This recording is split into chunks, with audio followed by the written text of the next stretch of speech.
Ladies and gentlemen, welcome back to the Into Deep podcast. I'm very excited to introduce to you my guest today, Mr. Bevan Pfeiffer. Bevan is a relationship psychotherapist and yoga teacher, and this man may single-handedly be responsible for saving my postgraduate university career. I was put in touch with Bevan. I was sort of struggling in my second trimester of the course, sort of feeling uninspired and like, is this worth it? And had a nice call with Bevan, and I thought he would be an amazing person to have on the show. So welcome today, Bevan. Thank you. Thank you for having me. I really appreciate it. So I always ask my guests straight off the bat. I do a little intro, but I want to know from the horse's mouth, who is Mr. Bevan Pfeiffer? Tell the people. That's an interesting question. Like my first kind of initial response is to kind of outline like what I do. So what I do is, as you're saying at the beginning, I'm a relationship psychotherapist. And so not only am I kind of working with couples, what I'm also interested in is the relationship that we have with ourselves. You know, like relationship that we, how we kind of carry ourselves through life is a relationship. So as a pretty broad term relationship, I think a lot of people can pigeonhole that just to couples, but how we move around this world, and our relationship to the world as well is what I kind of focus on. But if I had to kind of like allow myself to go a little bit deeper into like who is Bevan Pfeiffer, one of the first things that kind of came up in my mind was the Buddhist first teaching of the first noble truth, which is life is suffering. And so if life is suffering and everything in existence is in a state of impermanence, so we're all going to lose something, we're going to lose ourselves, everything's going to die around us at some stage. So I try not to cling on to identities. Even if I think about the identity that I had when I was 20, I wanted to be an actor. I was working at a bar and I was like, oh yeah, I'm a barman, I'm an actor. But now that has seen a death. And now, yes, I am a therapist and a yoga teacher, but at some point that is also going to die. So for me right now in this season, yes, I'm a therapist, but Bevan Pfeiffer as a whole is just a spirit kind of working through this human life, trying to understand the experiences of what it means to be a human. Yeah, I love that, man. And that's speaks a lot to, I guess, detaching from certain things and certain outcomes and identities because they shift and change at all times. So I actually owned a gym back in 2015 for about 7 years, and I was like the gym owner. And when I sold it, it was really hard for me. That was my identity for so long, and it kind of took me a really long time to find myself again. Yeah. So what sort of advice do you give to anyone struggling to sort of detach from a certain identity of being, I am this person who is, say my career, I am a, banker, I am in finance, I am a personal trainer. How can people detach from identities like that? I guess you just kind of have to ask yourself, like, what is this identity giving me? Where is it coming from? Is it coming from my ego? Do I need this identity to show some sort of status within the world, to have everyone else know that I am good enough to be here? When we kind of allow ourselves to release ourselves from that ego identification of what is driving us, we get to actually get in touch with what do I actually want to be? How do I want to serve this world? And then once we kind of like work in that space, we can start to let go of the things that actually don't serve us, which is hard. It's hard to let go of things because we've just clung onto it. And to make big shifts in our lives takes a big sacrifice. And those sacrifices take time to contemplate, to sit with, to make small incremental changes. So with anything like that, I don't say just go ahead and lose everything, but what are the small things that you can start to look at and implement in your life that can shift those changes within? Okay, what would be an example of that? So I would to kind of give like the 1% analogy. Have you heard of Atomic Habits? Yes. Yeah, Love James yeah. Clear. Yep. Yeah. Big fan.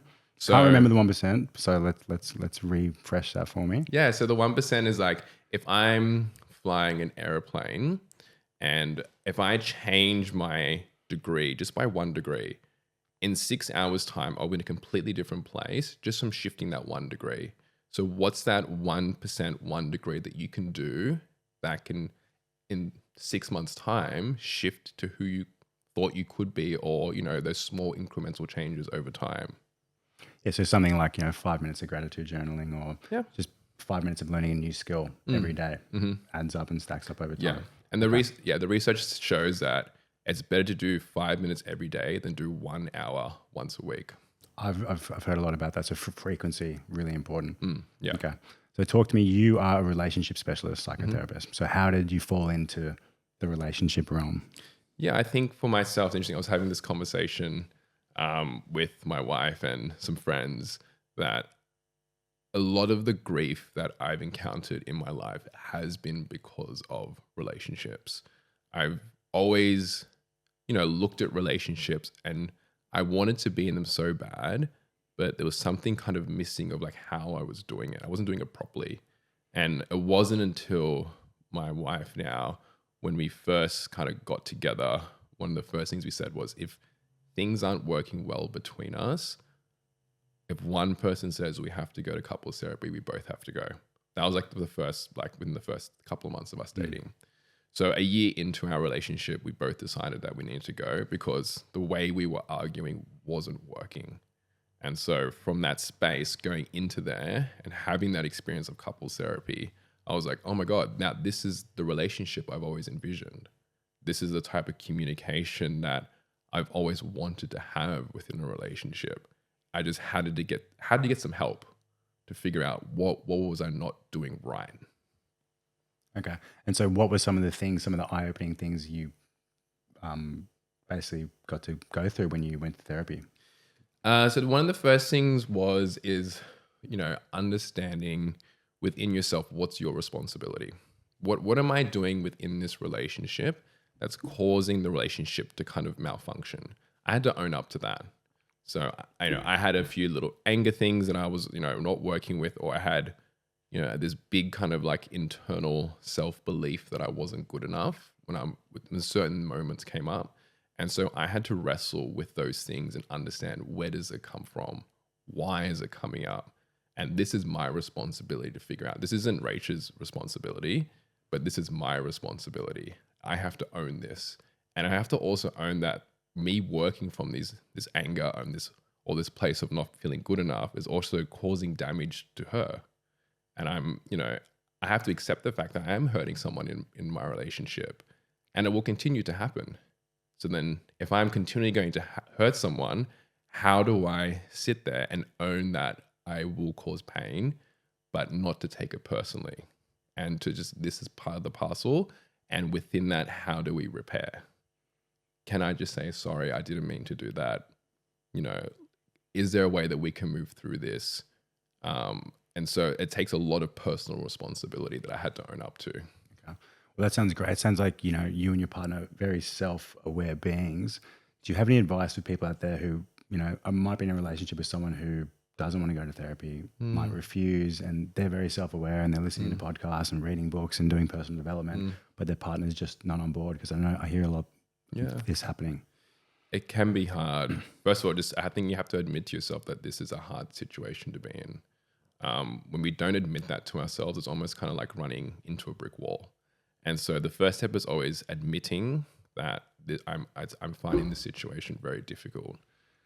Within that, the best way to influence others is actually changing your own behavior.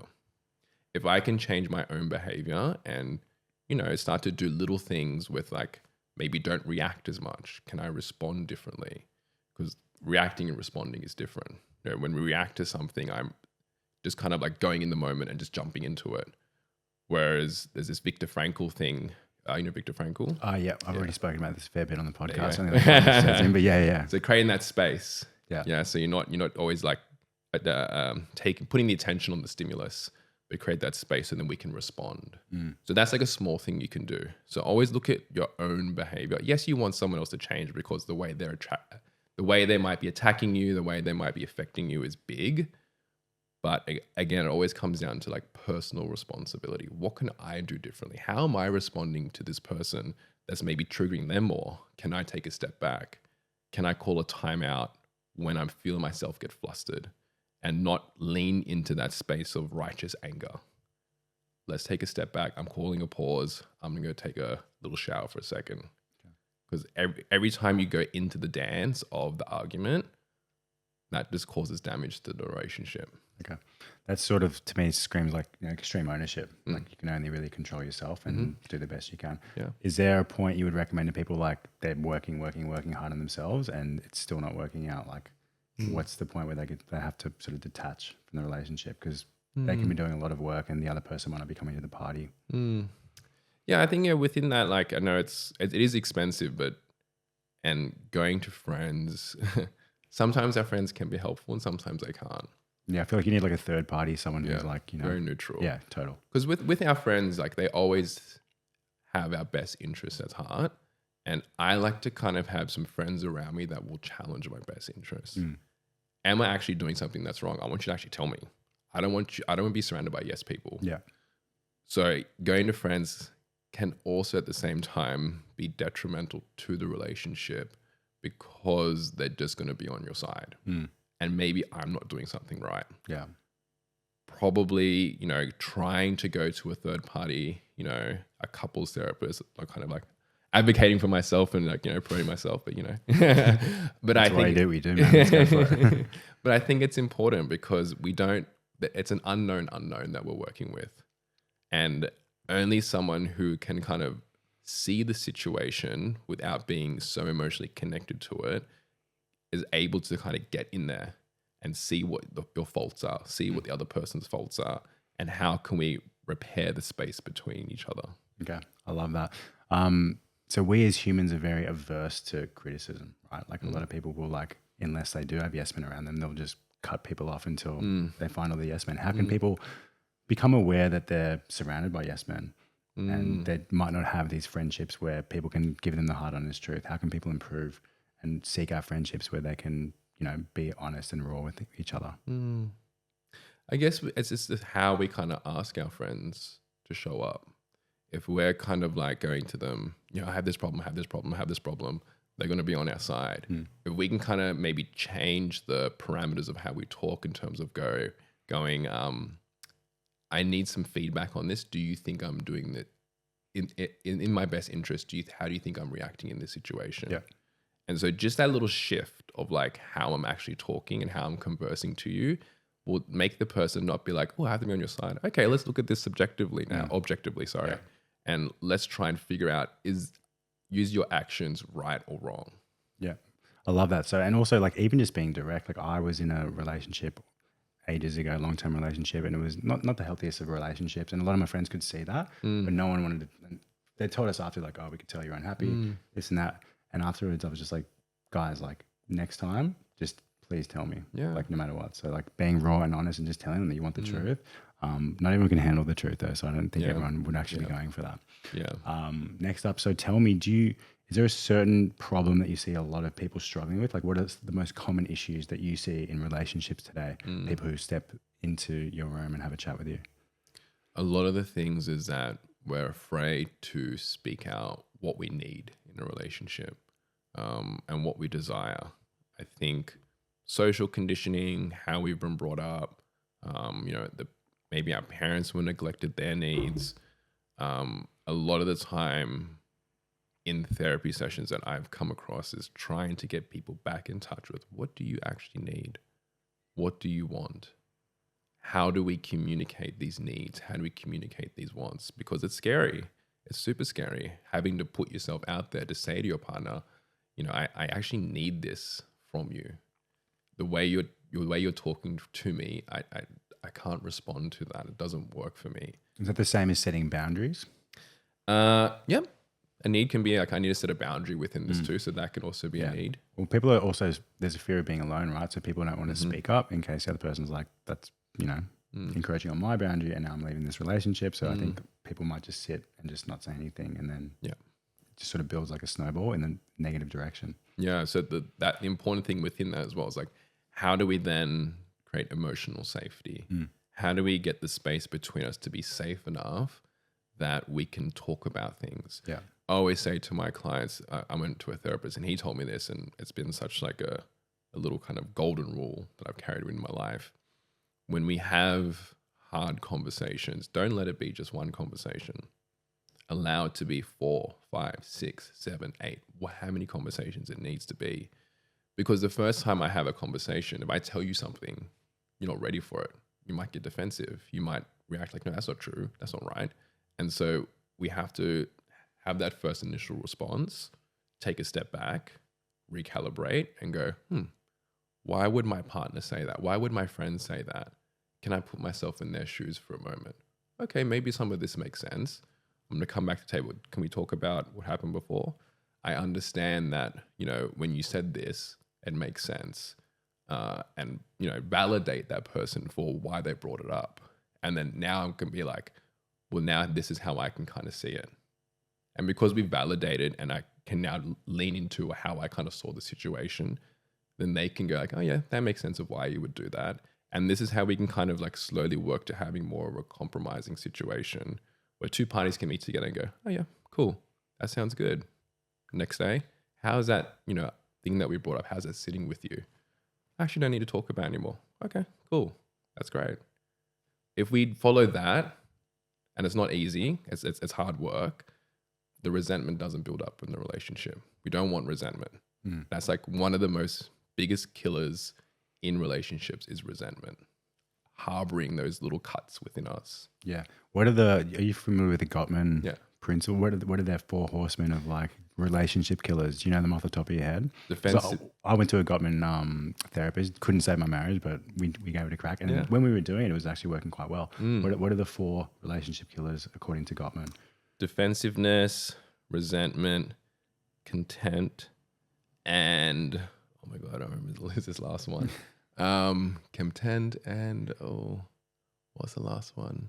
Stonewalling. Okay. There we go. So I guess you probably see a lot of those big ones, right? Because that's the bread and butter. So to me, what you explain there is like, I guess having patience as opposed to just like immediately being reactive. So just taking back, if someone, might trigger, your partner might trigger you, your friend might trigger you, taking a step back and just processing it as opposed to just jumping straight into it straight away. And then sort of when you are a little bit more calm, you can kind of come at someone in a place like that. Okay. So tell me, what's your favorite thing about your job?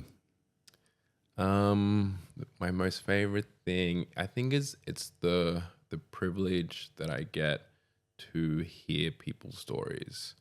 In my previous life, I studied acting. I was an actor for years, and one of the reasons that I loved acting was the storytelling aspect of it. I just love listening to stories. I love getting immersed in stories.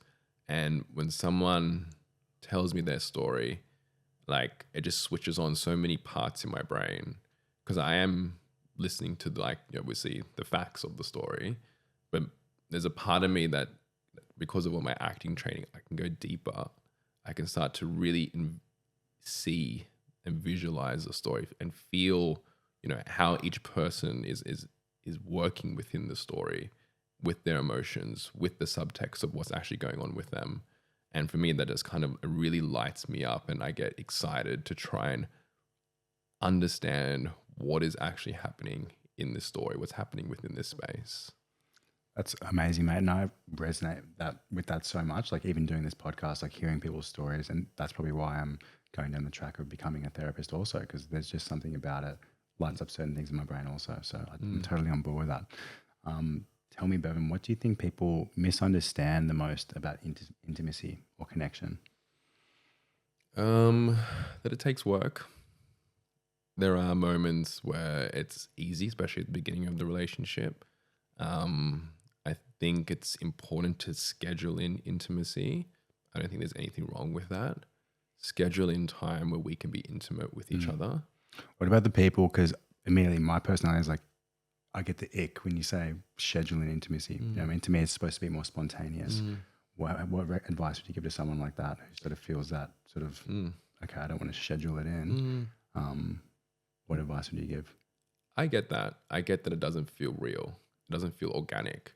I think, but we also have to admit to ourselves that the lives that we live are so busy, and there's so much demand from us that if we don't schedule in, a 10-minute cuddle, a kiss that can last 6 seconds, where we can just fall into the intimacy of that, then we lose that. love is easy at the beginning, but then it takes work with everything in life. When you think about the 4 parts to create change is the pre-contemplation, the contemplation, action, and the last one that people don't think about is maintenance. We have to work in the space of maintenance in a relationship because that's what it is. It's like a house. Yeah. If I don't attend to the house, it will start to leak. It will start to do this. It will start to do that. It will start to do this. And do I just put my blinders on, or do I look at it and go, okay, we'll have to fix this. What do I need to do? And it's the same thing within a relationship. Scheduling those intimate times is attending to the house that you live in. Okay. I love that. And so are there any other tactics for, I guess, people in longer term couples who might have lost their intimacy, apart from scheduling it in, any other techniques that you can advise people to work with? Yeah, I do relationship check-ins. This is a good one. Rach and I do this quite a bit whenever we go out for dinner.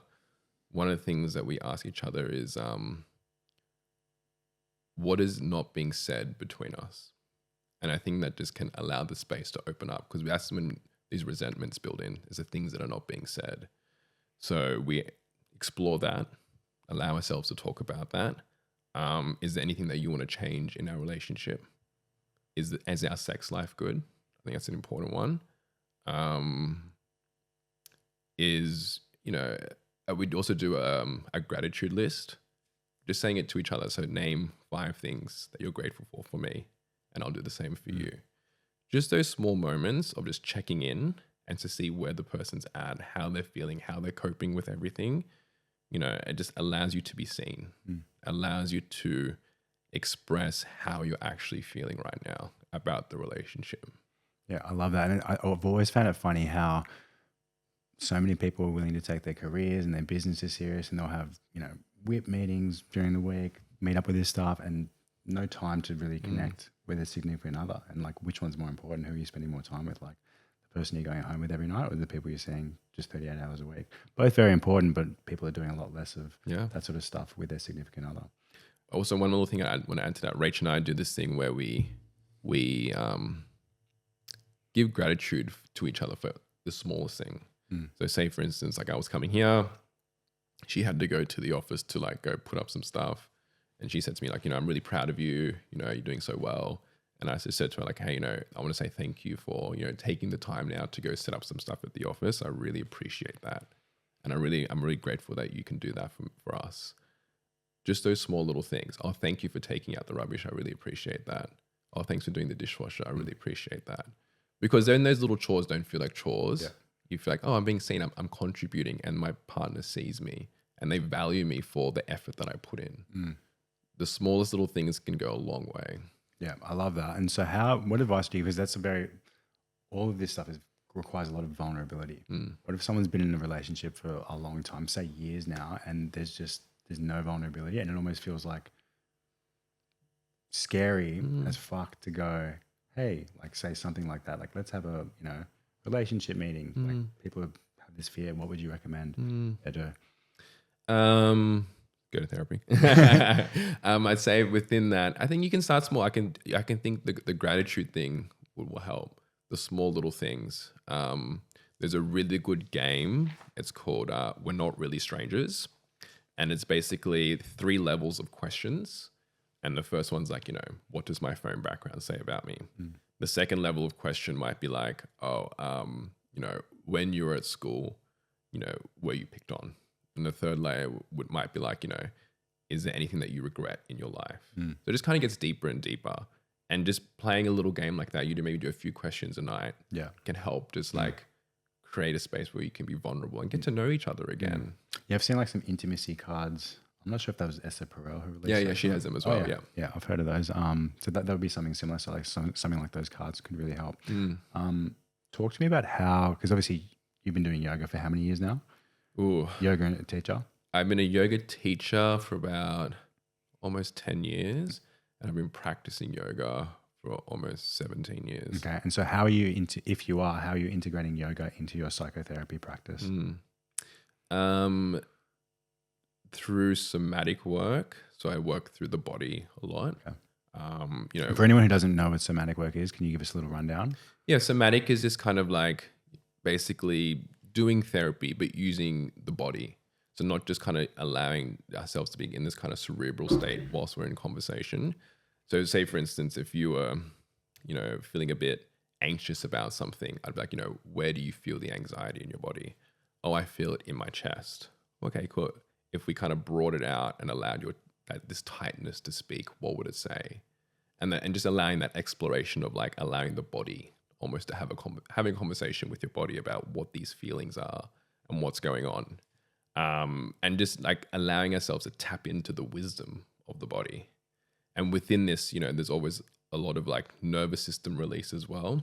We're like the only animals in nature that don't have a release outlet when we get into a state of like panic or anything like that. If you think of like any animals in nature, you'll see them getting chased by a lion, for instance. Say we'll say a zebra, for instance.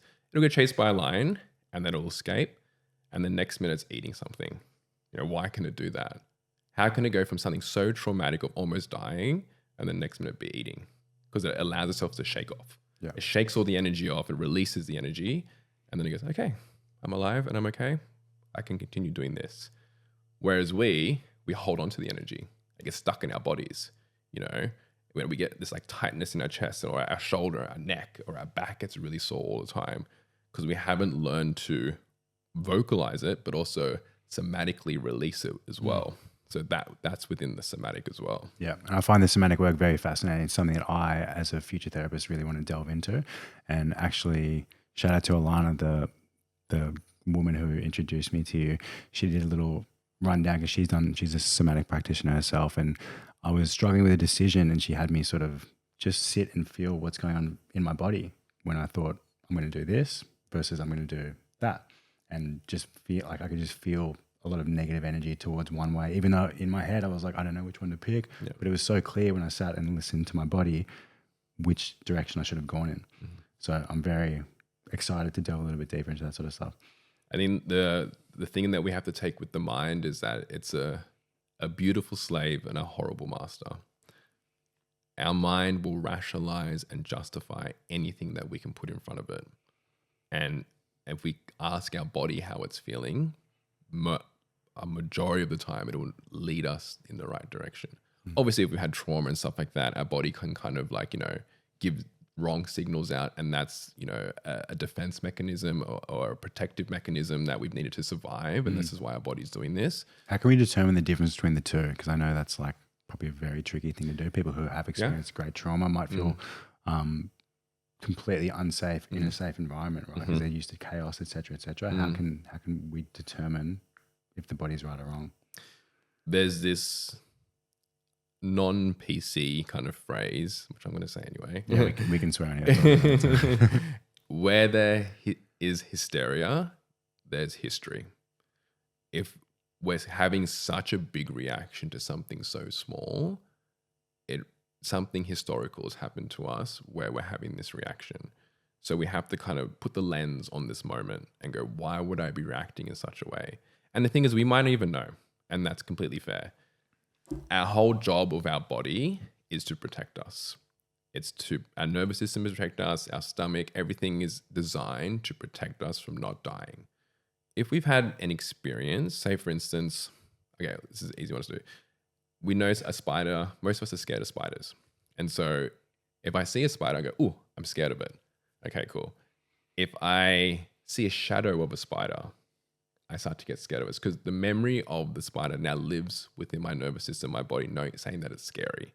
If I have an experience where I've had a traumatic experience, it now lives in my nervous system, whereas now any kind of moment that's very similar to it, and that can be a smell, that can be a sound, that can be, a white t-shirt from someone, can trigger that memory, and our body goes into protecting mode.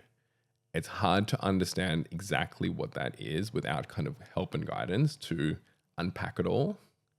But that's how our body works in trying to protect us. And I think it's important to also say to our bodies that thank you. Thank you for protecting me. I really needed your protection when I was young, because if it wasn't for you, I probably wouldn't be here today. So thank you for helping me. It's just slightly malfunctioning now as we get older, but I think it deserves the recognition for helping us survive. And only through then can we start to heal that part of us again. Yeah. And so what are your thoughts on something that you just said is like a lot of people's sort of bad habits are usually a defense mechanism. Do you agree with that statement? I wouldn't say, I'd say a protective mechanism. Okay. It's kind of like, it's a better word to use because we had to protect ourselves at some stage. And it also depends what it is. There's so many, air quotations, defense mechanisms that we can look at from, psychoanalytic literature. But I think it all came in service at some stage to help us survive. Okay. So to be kind to yourself and say, thank you, body, for protecting me during that stage. But now I sort of release this behavior. Yeah. Okay. And like the thing is like, a lot of people don't validate themselves, and I think it's important that we recognize that we have suffered and life was really hard at one stage. And the thing is like when children are growing up, how they understand the world is when our parents mirror an emotional state back to them. So for instance, if they have like an angry situation, we go, oh, you must be really angry right now. I can see how angry you are. And in them, they go, oh, okay, this is anger. This is what it is. And helping them kind of work through the anger. So what happens is when we go through a traumatic experience, there's actually no one there to help mirror us to understand what just happened in my world, what happened in my situation. So not only is the trauma the event, the trauma is also actually not being able to talk about it and to hold it in. That in itself is the trauma. Yeah. So being able to find someone safe to talk to, or even maybe talking to yourself, journaling, that sort of stuff, I'm sure would be really great as well. Yeah. And this is also a good segue into a little bit more about Bevan. I want to hear a little bit more about your story. Can you tell us about a challenging time that you've had in your life and how you overcame that? Challenging time in my life. Had a few. Let's go most challenging, mate. Let's start right at the biggest thing you got. The biggest thing I have. The most challenging. I think for me, because this world requires us to be in connection and to be in, like, we all want to find love. For me, the one of the biggest challenges I've had to encounter was how do I maintain love in my life? Healthy love, and knowing that I needed help from an outside source to tell me what I was doing wrong.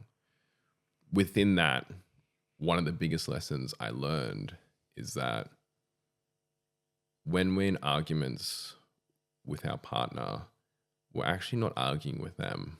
We're arguing with maybe our parents. We're arguing with an ex-partner. We're arguing with maybe a coach.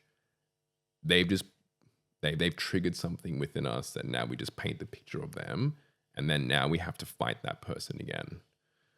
That was probably one of the biggest things I had to overcome, because having a very conscious relationship is something I've always wanted, and I just didn't know how. And now that I'm in that space and I've arrived here, I want to try and help and teach others that if you can get to a space where your relationship feels so good and safe, the world is then your oyster. You can go take risks in the world. You can do whatever you want to do in the world, because when you come home, you can relax. Your nervous system can just be calm. There's so much safety in our house that now we go look at the world and go, what can we do? What can we achieve? Because we know we can come back here and just ground down. It's funny because as a parent, they say the exact same thing with kids, right? They need to feel safe where they are so they can go off and explore and become, better little humans. So it sounds to me you were saying, like, basically your biggest challenge was, finding love and then learning how to keep it. Were you ever someone who was averse to therapy and self-awareness? You seem like a pretty self-aware person. Was it hard for you to sort of say, okay, I need help, I need to go talk to a third party, aka get therapy, or was it kind of a breeze for you? My previous relationship, she kind of pushed me to go do it. So it wasn't something that came easy to me. and I was scared. I was petrified. Even when we did couples therapy together, I was so scared. I was scared of what we're going to say, what emotion's going to come up, being vulnerable, like truly vulnerable with someone else that I don't even know. So I think the first part within all this, again, is just admitting that it's a very scary place to go. And then we get used to it. We get used to sharing. We get empowered by our vulnerability. And almost for me now, it's like I wear my vulnerability on me, and I share the story of my vulnerability because I feel so empowered by it. It's taken me to a place in my life where, you know, I'm able to achieve things through being vulnerable and to, just spread the message that vulnerability is not, it is scary at first, but then at the same time, it's so empowering. Sort of like a superpower. Yeah. 100%. And so back then, like back in those days, did you ever imagine yourself becoming a therapist? No. Okay. When was the moment when you were like, I want to become a therapist? For me, so from my acting, again, like loving people's stories, one of the biggest things with acting is that we kind of really delve deep into like behavior and understanding why someone would do something, what's going on for them, what's the relationships like. So I kind of developed this insight to trying to understand how humans work. And so when I finished my acting kind of degree, I went to go do yoga teaching, and I said to myself at one stage when I was in my yoga teaching, could I teach as I'm teaching now when I'm 60 years old? This is the question I asked myself. And my body went, no. Because at the time I was teaching like 20 odd classes a week, like having one day off. It was very, very physically exhausting. And I imagined myself as a 60-year-old man trying to do this. And I was like, there's no way I could do this. So I said to myself, like, well, what do you want to do then? What do you want to do? And I was like, I actually have no idea. And I was walking through Wynyard Station and I saw a billboard, ACAP, study psychology. And I was like, there you go. That's what I want to do.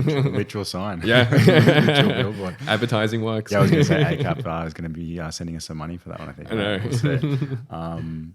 Okay. Do you have a philosophy on mental and physical health?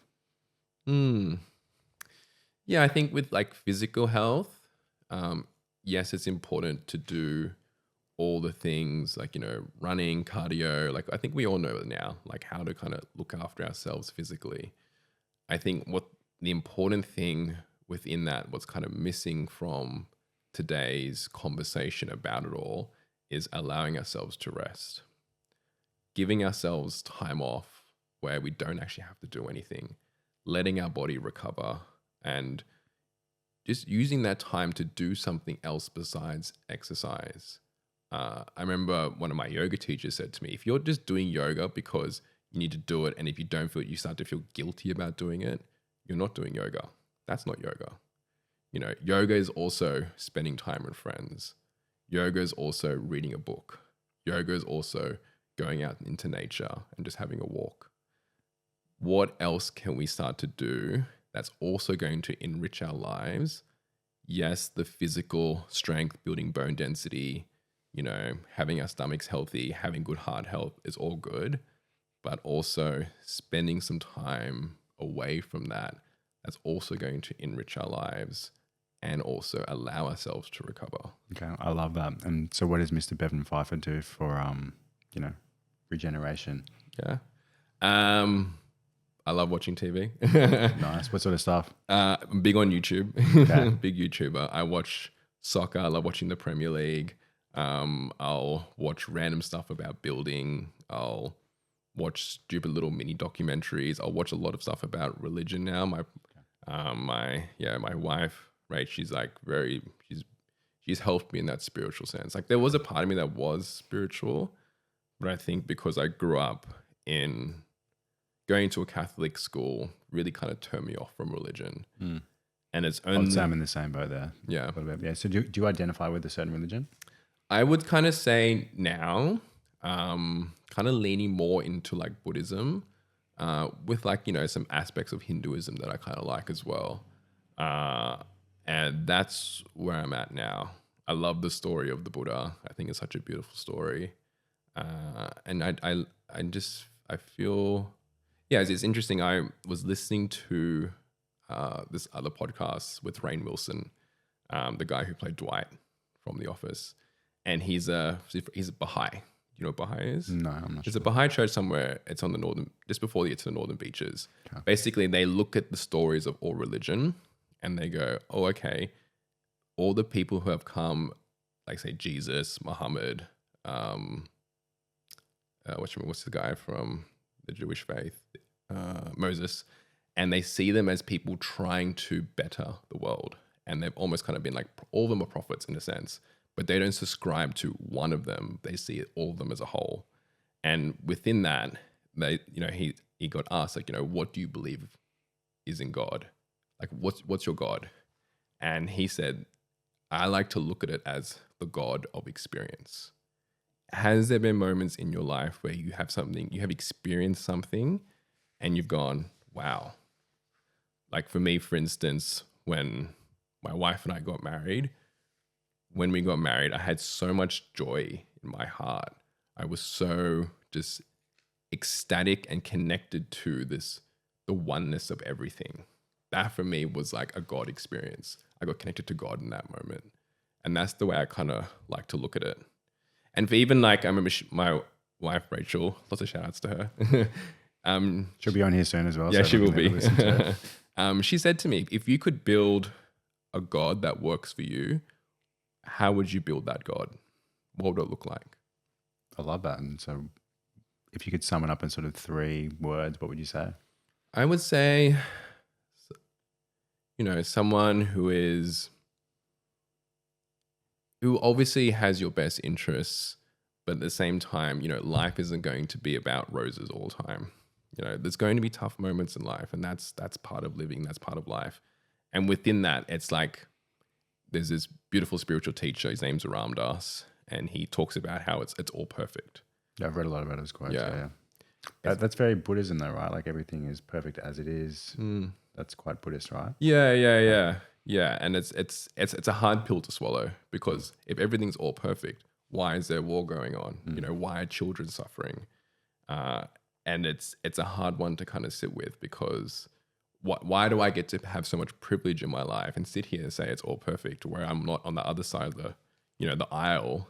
Can I still say that it's all perfect? And so, it depends on like how you define spirituality, how we get here, all that kind of stuff. It is something that you have to kind of wrestle with. But there is this kind of, balance between the order of things, the way of things. Yeah. So tell me, you mentioned life is not all roses. So how do you deal with setbacks and tough times? Okay, let's try and think of a situation. When something difficult arises, like say for instance, I'm in this transition stage, finishing uni, becoming more of a therapist, and it's quite difficult in terms of just financially, my own self-esteem, my own confidence. And so I kind of sit here and I know within myself I will get there, and this moment's going to be really difficult, and I have to accept it. That's the first thing. I have to accept that this moment is going to be very hard. Okay, if I accept that, then if I know at some stage things will turn around, what can I do in this moment that maybe it can serve me? Coming and do this podcast, great. Listen to more stuff about therapy. Maybe just take the dogs for a walk and spend some time just with myself. What else can I do at some stage? I know life's going to switch around. Okay, well, how can I just accept this moment and use this moment for my advantage? What can I do instead? Okay, so I guess reframing bad things and seeing like what can I do to take action to move in the right direction if you're feeling a bit down on yourself. Yeah. Okay. Yeah. Tell me something you couldn't live without. Something I couldn't live without. Probably say your wife then, mate. Yeah, I was literally about to say that. I was like, I'm taking too long about this. She'll get on my back about that. But yeah, I definitely would say her, and our 2 dogs and my friends. We always have discussions of like, wanting to move away from Sydney. But one of the things that holds us here is that we have such amazing friends and such an amazing community of family, friends, that it's so enriching for us to be in that space, and we don't want to lose that. I would sacrifice having a bigger house if it meant that we can just stay close to our friends and family. For me, that's the most important. Yeah, that's beautiful words. And living somewhere like Sydney, it's hard because people are like on the grind. Like no one has time. I don't see a lot of my friends anymore. Everyone's working. A lot of my friends don't have kids as well. So yeah, I'm trying really hard these days as I get older to not lose connection, because we can really lose track of what's important. People slaving away and then looking around and not having anyone they're connected with outside of maybe their direct family. Yeah, and especially for men as well. Women can maintain friendships better than guys. Yeah, I think we have to admit that. And so, if you ask, I did like a survey or something like for men in like their 60s, 70s now, how many friends do you feel like you can call if you had something happen or go wrong? Maybe some of them said one. Some probably said none. So that shows you that within guys, within us, we have this kind of programming that it's easier for us to disconnect from our friends, from society. It takes more effort because we're not as social as women. Yeah, and probably not as emotional, right? And less likely to ask for help, I'd say, guys. Yeah. So they kind of don't want to appear weak, don't appear vulnerable. Yeah. So that's probably why the suicide rate's very high for men as well. That's a bit of a struggle. Tell us about a time that you surprised yourself. Okay, guys. Sorry, a little technical glitch there. We were just talking about time when Bevan surprised himself last, and he was talking about going back to uni, which is so funny because I reckon that's probably my biggest surprise of myself recently as well. I was like, there's no way I would go back and study, especially because when I studied a Bachelor of Business and I was so uninspired by that. Like I hated every minute of that. I just dragged myself through it because I thought I just needed a business degree. Had no passion or inspiration in that field whatsoever. I lasted like a year working in advertising and I was like, this is not for me. And then I entered the fitness industry. So yeah, tell us a little bit more about your decision to go back and study. Yeah, I think, for me, like I hated high school. Didn't really want to be there. I just found that kind of institutional learning very hard to be in. So it wasn't until I went to uni the first time when I did my acting degree, I understood the value of learning. Because when I went to uni, went to the Western Australian Academy of Performing Arts, 95% of it was all practical. So all the classes were practical. We're moving our bodies. We're doing this. We're doing that. It's all like experiential learning. And there was only one class where we had to sit down. And in that one class, everyone literally fell asleep. Oh God, I can imagine. So within that, I was like, okay, cool. Learning is fun. Learning is great. Like I understand learning. So when I got interested and wanted to go back into uni, I remember I was speaking to Rach and a lot of fear came up for me where, because of my previous degree, we didn't have to write any essays. We're kind of based on our performance. I've never written an essay before, like an actual real academic one. And I was like petrified. I was like, I don't know how to do this. I need your help. And it's funny because coming back into the same degree you're doing, every single person in the cohort was the same. It was like, essays, like learning to structure an essay again. Like it was like, because there's a lot of people career changing, like very few young people going through this type of course that I've noticed. And that's one of the reasons I called you, because I found the first trimester amazing, inspirational. I'm like, this is nothing like uni, this is nothing like high school. And then this trimester has been very, I'm going to the workshops, people are doodling at the back, people are yawning, checking the clock. And I'm like, I'm fucking back in high school. Get me out of here. And I was literally going to put hold on the entire course. And then we had a good conversation and sort of had a little convo about it being probably the two least inspiring subjects. And so I pushed through and I'm done now and I'm looking forward to what the course has to offer in future. Yeah, I think it is hard. It's hard going back and going, oh my God, I have to kind of write all these academic, I have no idea how to do this. And there was a part of me that felt had kind of, what's the word? Like an inferiority complex of like, I've never done this before. I'm not going to be good at this. But she helped me a lot, helped me so much, just learning about the structure, what I have to do, how all the referencing work, all that kind of stuff. So I'm very grateful, very thankful that she helped me. But that being on this path and going back to uni surprised me because it's nothing I ever had planned for my life at all. Mate, just more shout outs to that world class wife of yours, man. Yeah. So we got the final question here. Before we wrap things up, what's the best piece of advice you've been given and who's it from? One of the best pieces of advice, there's this book, it's called The Alchemist. It's Paulo Coelho. Yeah, Yeah, it's great. I love that book. It's, if anyone who hasn't read it, it's basically like a fable about how the universe and life works when you set out on your life's path, how the universe will test you, how beginner's luck works, how the journey of being the person who you want to be and attaining yourself to the highest person, the highest status of who you want it to be. It kind of outlines it as like the journey of that. And one of the biggest lessons I learned from that was like the 50%. If you give in your heart of hearts, in your soul, 50% towards, what you want to do, and you really put into it, the universe will reward you 50% back.